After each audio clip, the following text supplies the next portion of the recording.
Il-ktib huwa analiżi artiklu b'artiklu tal-Kostituzzjoni ta' Malta. Il-Kostituzzjoni tagħna li hija l-ogħla liġi, l-iktar liġi suprema fil-pajjiż, għandha 124 artiklu.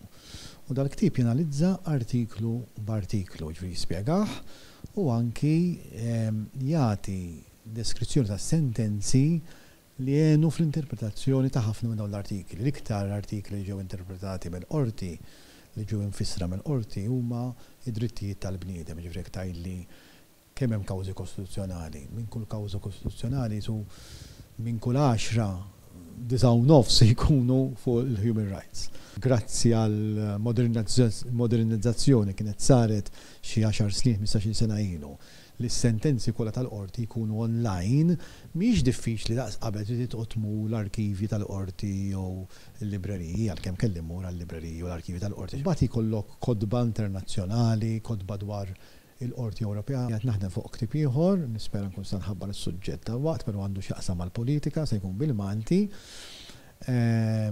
illi nispera li joħroġ lejn l-aħħar ta' dis-sena.